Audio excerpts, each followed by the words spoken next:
Hello students, previous lecture में हमने discussion किया था मिक्सचर के बारे में और मिक्सचर के टाइप्स के बारे में। आज हम न्यू टॉपिक स्टार्ट कर रहे हैं सेकेंड चैप्टर में ही। तो दैट इज़ अबाउट सॉल्यूशन। तो सॉल्यूशन होगा क्या?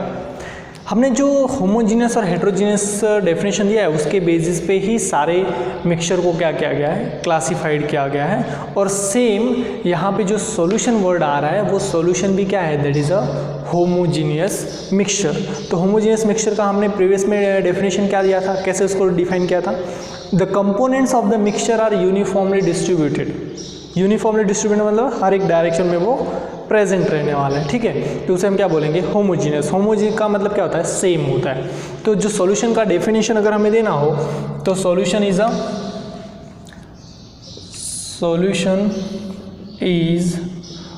Homogeneous mixture.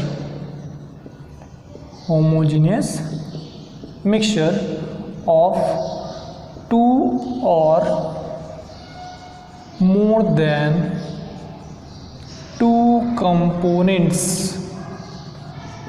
ओके, दो या दो से ज़्यादा कंपोनेंट्स का मिक्सचर जो होगा उसे हम क्या बोलेंगे, सॉल्यूशन बोलेंगे, ठीक।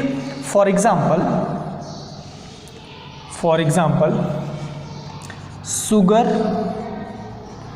प्लस वाटर, तो क्या फॉर्म करेगा ये, शुगर सॉल्यूशन, ठीक। शुगर का सॉल्यूशन फॉर्म होगा। अगर आप घर पे भी एक्सपेरिमेंट कर सकते हो, शुगर को अगर वाटर में हम डिजोल्व करें तो वो क्या होगा, कंप्लीटली डिजोल्व होता है, जैसे जूस हम फॉर्म करते हैं। तो सेम वहाँ पे क्या हो गया, वो कंप्लीटली मिक्स्ड हो गया। ये या फिर लेमन वाटर में हम क्या करते हैं, लेमन प्लस वाटर दोनों को अगर हम मिक्स करें तो वहाँ पे मिक्स करने के बाद में जो सॉल्यूशन फॉर्म होगा वो हमारा क्या होगा, लेमन का सॉल्यूशन होगा, जूस होगा, लेमन जूस होगा। तो सेम कंडीशन वहाँ पे क्या फॉर्म हो रहा है, सॉल्यूशन। दूसरा एग्जाम्पल सिंपल, सॉल्ट ले लो प्लस वाटर ले लो, तो क्या होगा, सॉल्ट का सॉल्यूशन फॉर्म होगा। अब यहाँ पे जो भी वाटर मॉलिक्यूल है ना, पहले हम क्या लेंगे, वाटर मॉलिक्यूल लेंगे। वाटर पार्टिकल्स के अंदर अगर हम शुगर ऐड करें तो शुगर के क्रिस्टल्स क्या होंगे, स्लोली यहाँ पे क्या हो जाएंगे, डिजोल्व हो जाएंगे, ठीक। कंप्लीटली वो क्या होगा, धीरे धीरे वो डिज़ोल्व हो जाएगा। तो डिज़ोल्व होने के बाद में ऐसा तो है नहीं कि अगर उसको हम टेस्ट करें, शुगर का जो भी सॉल्यूशन फॉर्म हुआ अगर उसको हम टेस्ट करें तो वो स्वीट ही लगने वाला है। शुगर भी कैसा होता है, स्वीट ही नेचर होता है। तो ऐसा नहीं है यहाँ पे कि अगर हम यहाँ से ऊपर से अगर वाटर के पार्टिकल्स ले रहे, वाटर के मॉलिक्यूल्स ले रहे तो वो स्वीट नहीं होगा। स्वीटनेस पूरा क्या हो जाएगा, पूरे मिक्सचर में यूनिफॉर्मली डिस्ट्रीब्यूटेड हो जाएगा। तो इसे हम क्या बोलेंगे, होमोजीनियस मिक्सचर। द पार्टिकल्स और the components are uniformly distributed. तो यहाँ पे पूरा शुगर का पार्टिकल्स क्या होगा, वो डिस्ट्रीब्यूट होगा, ठीक है।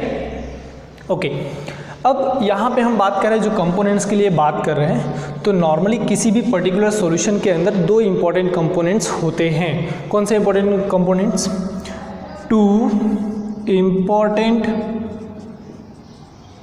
Components of solution. दो इंपॉर्टेंट कंपोनेंट्स हैं सॉल्यूशन के लिए। किसी भी सॉल्यूशन के फॉर्मेशन के लिए दो कंपोनेंट्स तो मिनिमम होने ही चाहिए, दो कंपोनेंट्स तो मिनिमम होंगे ही। तो उसमें जो पहला है उसे हम बोलते हैं सॉल्यूट, ठीक है। और जो दूसरा पार्टिकल है, कंपोनेंट है, उसे हम क्या बोलेंगे, सॉल्वेंट। एक क्या होगा, सॉल्यूट, और दूसरा क्या होगा, सॉल्वेंट। तो सॉल्यूट किसको बोलेंगे और सॉल्वेंट किसको बोलेंगे, दो डेफिनेशन है। सॉल्यूट का मतलब क्या, जो कंपोनेंट्स डिसॉल्व होगा, the components which dissolve in other. एक पर्टिकुलर कंपोनेंट्स, दो कंपोनेंट्स या दो से ज़्यादा होंगे तभी सॉल्यूशन फॉर्म होगा। उसमें से एक क्या होना चाहिए, सॉल्यूट होना चाहिए, और दूसरा सामने वाला क्या होना चाहिए, सॉल्वेंट होना चाहिए, ठीक है। तो यहाँ पे हम क्या बोलेंगे सॉल्यूट के लिए, the components which dissolve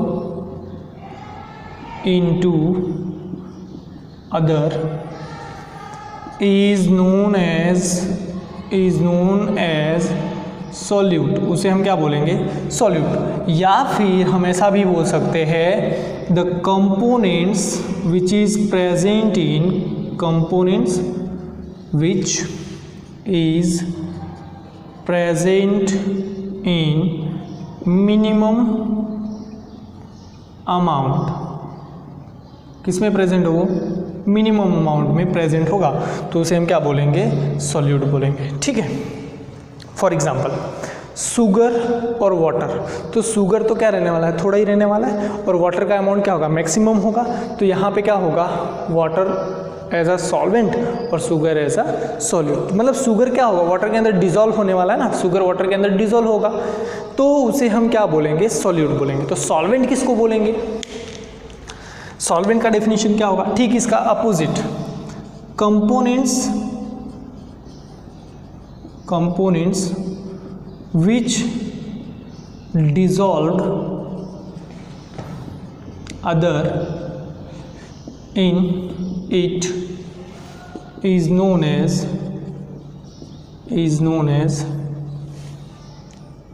solvent, उसे हम क्या बोलेंगे, सॉल्वेंट बोलेंगे। या फिर the components which is present in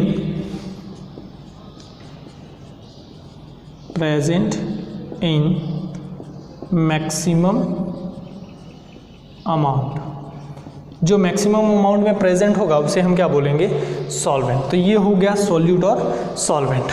तो किसी भी पर्टिकुलर सॉल्यूशन के लिए दो कंपोनेंट्स तो होने चाहिए, मिनिमम दो कंपोनेंट्स होने चाहिए। अब वहाँ पे एक सॉल्यूट होगा और दूसरा क्या होगा, सॉल्वेंट होगा। तो हम ऐसा भी लिख सकते हैं कि अगर कोई भी सॉल्यूट अगर वो सॉल्वेंट के साथ में कंबाइन होगा तो क्या फॉर्म करेगा, वो सॉल्यूशन फॉर्म करेगा। ठीक, तो हम इसको एक सिंपल सा इक्वेशन के फॉर्म में लिख दिया कि solute plus solvent that is equal to solution. ठीक है, okay.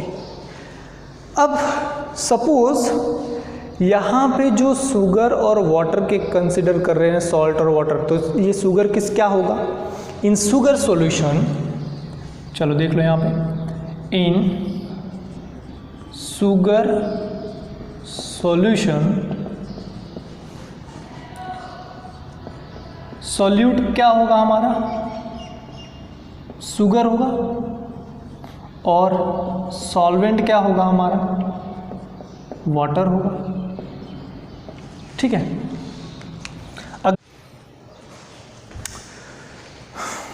Due to technical issue वहाँ पे वीडियो स्टॉप हो गया था।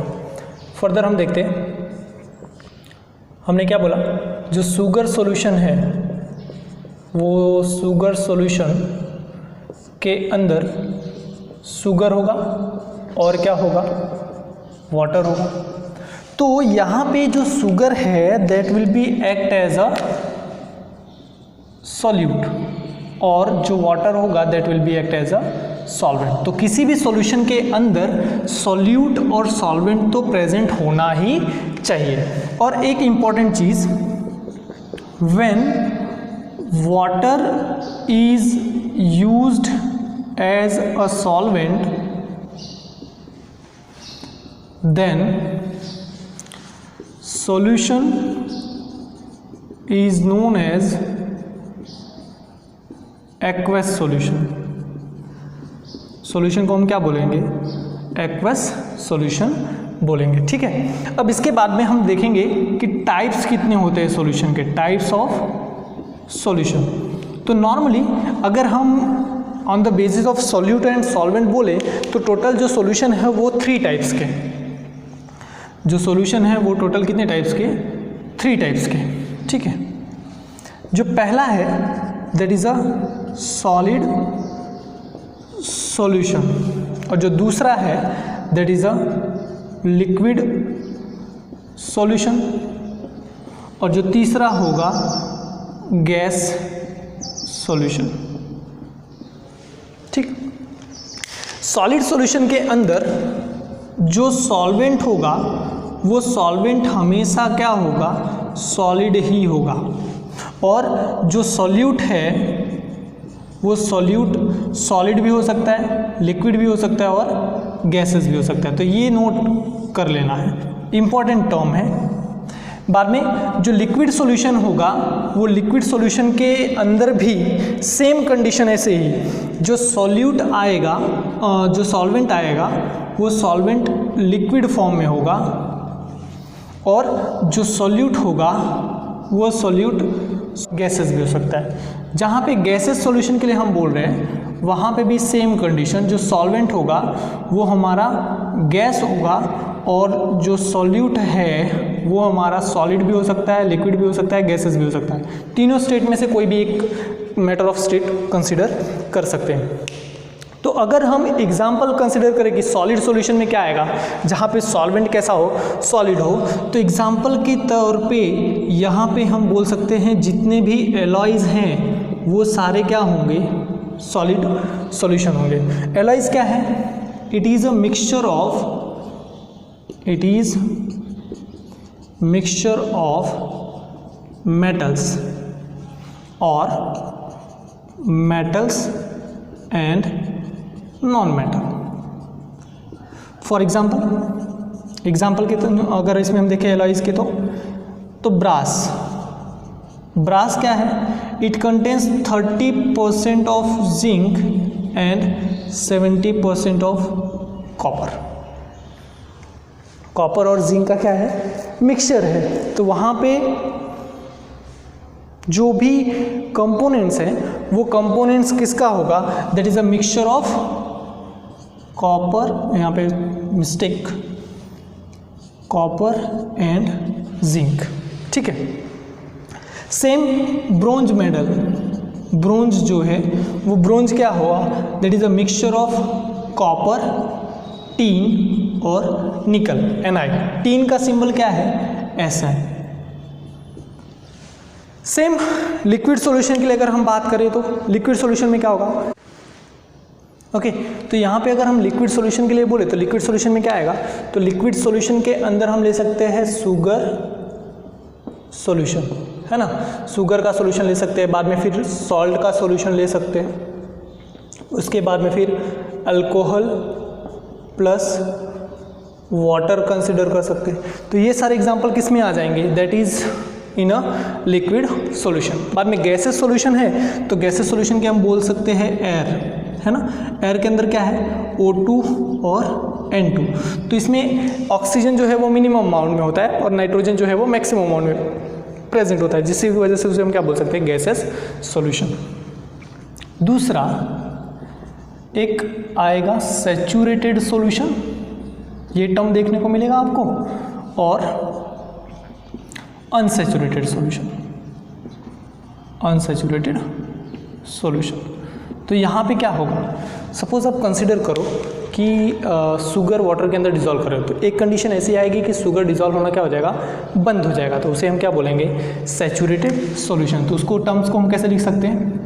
व्हेन नो मोर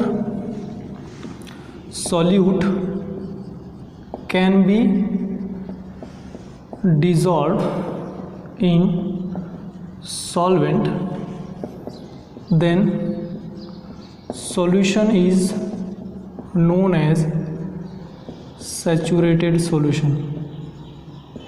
तब उसे हम क्या बोलेंगे? सैचुरेटेड सॉल्यूशन बोलेंगे। और अनसैचुरेटेड क्या होगा? जो सैचुरेटेड ना हो। So the solution which is not a saturated solution is known as unsaturated solution। तो उसे हम क्या बोलेंगे? अनसैचुरेटेड सॉल्यूशन बोलेंगे। इसके बाद में अगर हम बोले प्रॉपर्टीज़ के लिए कि किसी भी पर्टिकुलर सॉल्यूशन की प्रॉपर्टीज़ क्या हो सकती है, तो प्रॉपर्टीज़ ऑफ सॉल्यूशन में सिंपल 3 पॉइंट्स आएंगे।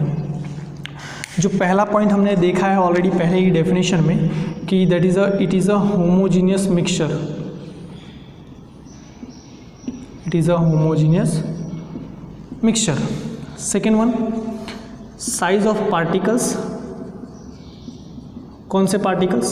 Solute particles is about 1 nanometre, मतलब 10 to the power -9 मीटर जितने में उसकी साइज़ होती है, जिसकी वजह से उसे हम नेक्ड आइज से देख नहीं सकते। the beam of light, the scattering of